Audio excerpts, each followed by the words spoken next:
சீரியல்களின் full எபிசோடுகளை Sun டிவியில் ஒளிபரப்பான உடனே எக்ஸ்க்ளூசிவாக சன் நெக்ஸ்டில் மட்டும் ஃப்ரீயா பாருங்கள். நீ எதுக்கும் பயப்படாத, சரியா?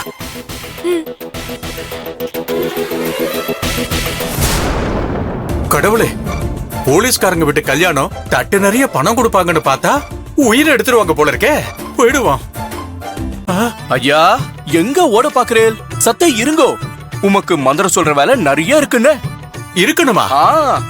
பொறுத்து இருந்து பாருங்கோ. போங்கோ. கடவுளே, போ போ.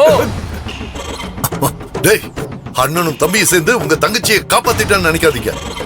இன்னைக்கு வேணா நீங்க 2 பேரும் தப்பிச்சிருக்கலாம். ஆனா என்னைக்கு இருந்தாலும் இவ கழுத்துல என் பையன் தான் தாலி கட்டுவான். இதை யார் நினைச்சாலும் மாத்த முடியாது. இன்ஸ்பெக்டர் சார்,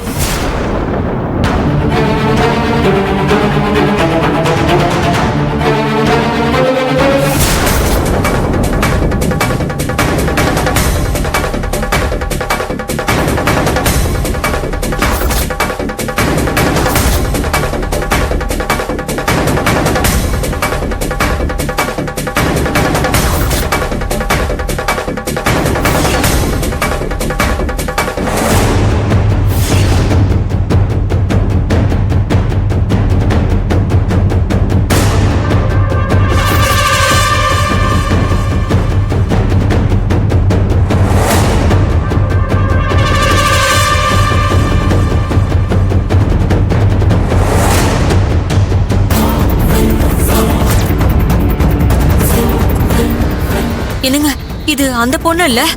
இவ எப்படிங்க இங்க வந்தா? தெரியலையே.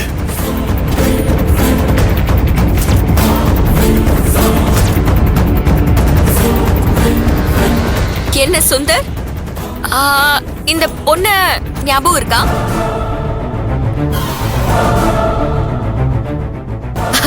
இன்ஸ்பெக்டர் சார், உங்க பையனுக்கு தான் இந்த பொண்ணு ஞாபகம் இல்ல. உங்களுக்காவது ஞாபகம் இருக்கா, இல்ல உங்களுக்கும் மறந்து போச்சா? அது சரி. இந்த நிமிஷம் உங்க குடும்பத்துக்கே மறதி நோய் வந்தாலும் ஆச்சரியப்படுறதுக்கு இல்ல.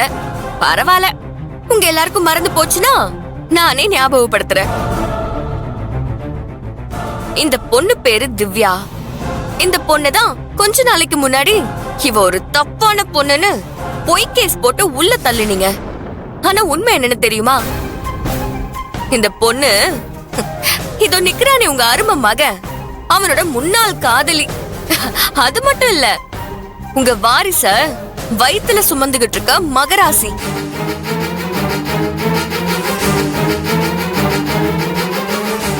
ஏய், என்னடி ராத்தல் கேஸ்ல உள்ள எடுத்துட்டு வந்தவள தேவையில்லாம என் பையன் கூட சம்பந்தப்படுத்தி பேசிட்டு இருக்க? உன்ன சார் நிறுத்துங்க சார். டிபார்ட்மெண்ட்ல இருக்கிற மேலதிகாரியாச்சேன்னு பாக்குறேன். இல்ல நீங்களும் உங்க பையனும் பண்ண காரியத்துக்கு ஜெயிலுக்கு போற மாதிரி ஆயிரும்.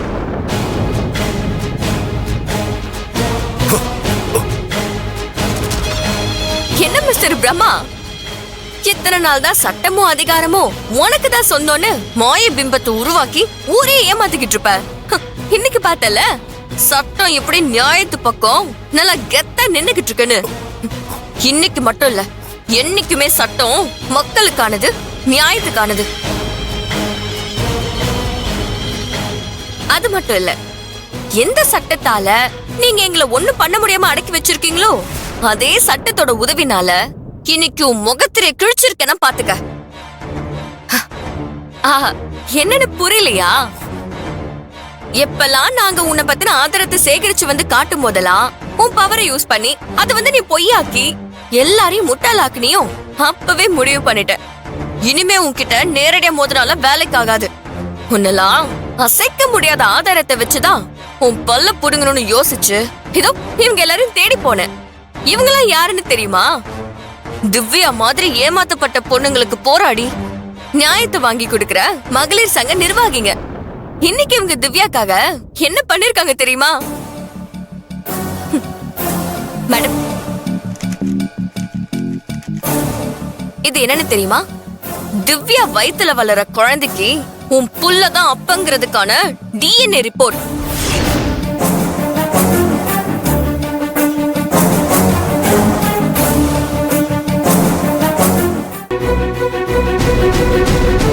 எப்படி எப்படி நீங்க பாட்டுக்கு வருவீங்க, 4 பொண்ணுங்க வாழ்க்கையை நாசம் பண்ணிட்டு 5வது எங்க வீட்டு பொண்ண நாசம் பண்ண நீங்க பிளான் பண்ணுவீங்க, நாங்க அப்படியே வேடிக்கை பார்த்துட்டு சும்மா இருக்கணும். என் குடும்பத்தை பத்தி உனக்கெல்லாம் என்ன தெரியும்? எங்களுக்குள்ள இருக்கிற பாசத்தை பத்தி தான் என்ன தெரியும்? உன்ன மாதிரி ஒரு அயோக்கிய எங்க குடும்பத்தை அழிக்க நினைச்சா நாங்களும் அப்படியே அழிஞ்சிருவோமா? இங்க பாரு, இதோட உன் ஆட்டத்துக்கெல்லாம் முடிவு கட்டியாச்சு. இனிமே உன்னால ஒண்ணும் பண்ண முடியாது. உனக்கு வேற ஆப்ஷனும் இல்ல. உன் பையன் இந்த பொண்ணு கழுத்துல தாலிய கட்டியே ஆகணும். இல்ல சட்டம் தான் கடமையை செய்யும். என்ன மேடம், நான் சொன்னது சரிதானே? ஆமா ஆமா ஆமா. இவங்க இந்த சொல்ற பொண்ணு மாதிரி மாதிரி இந்த பையன் பொண்ணு அந்த பொண்ணு தாலி தாலி கட்டணும். கட்டியே ஆகணும். தாலி ஆமா, கட்டியா கட்ட இல்லையா? சொல்லுங்க. தாலியை கட்டு. தாலியை தாலியை கட்டுங்க. கட்டுன்னு சொல்றோம்ல. என்னடா பாக்குற? ரிப்போர்ட்டர்ஸ்ல இருந்து எல்லாம் ஒண்ணு கூட்டிட்டாங்க. இவங்கெல்லாம் நினைச்சா ஒன்ன மட்டும் இல்ல, உங்க அப்பன் துண்டையும் உருவி விட்டுட்டு ஓட விட்டுருவாங்க. ஒழுங்கு மரியாதையா போடா. போயே அந்த பொண்ணு கழுத்துல தாலியை கட்டி குடும்பம் நடத்துற வழியை பாரு.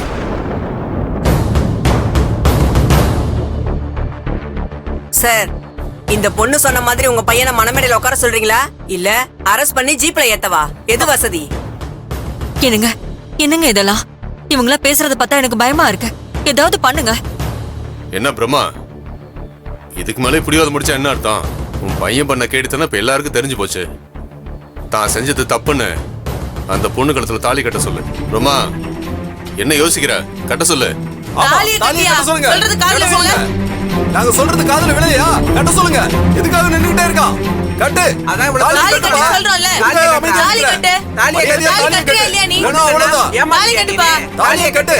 சொல்லிட்டு சொல்றோம்ல. தாலியை கட்டுன்னு அவளை சொல்றோம்ல. தாலியை கட்ட சொல்லுங்க. அவன வேற வழியே இல்லடா. நீ தாலி கட்டியா இல்ல ஜெயிலுக்கு யோ, போ. என்னையா லூசு மாதிரி பேசுற? டேய், இப்போ உன் அப்பன் நினைச்சா கூட ஒண்ணும் பண்ண முடியாத நிலைமையில இருக்கேன்டா. நான் சொல்றது கேளு. முதல்ல தாலியை கட்டு. எதுவா இருந்தாலும் அப்புறம் பாத்துக்கலாம்.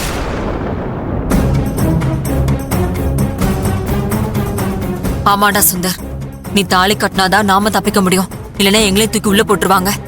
வயசான காலத்துல ஜெயில் வாசல எல்லாம் மிதிச்சு என்னால களியெல்லாம் திங்க முடியாதுடா. பேசாம தாலி கட்டுறேன்னு ஒத்துக்கோ. என்ன இப்ப நீ தாலியை கட்டுறியா இல்ல? ஏய். நீ எதுவும் சொல்ல வேண்டாம். திவ்யா கழுத்துல நான் தாலி கட்டுறேன்.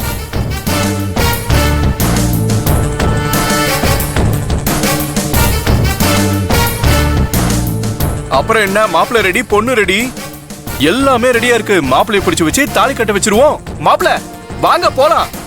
வாங்க மாப்பிள்ள. என்ன மாப்பிள்ள முறைக்கிறீங்க? அதான் தெரிஞ்சு போச்சே. வாங்க வாங்க வாங்க வாங்க. மிஸ், நீ என்ன தனியா பார்த்துட்டு இருக்க? வா வா வா.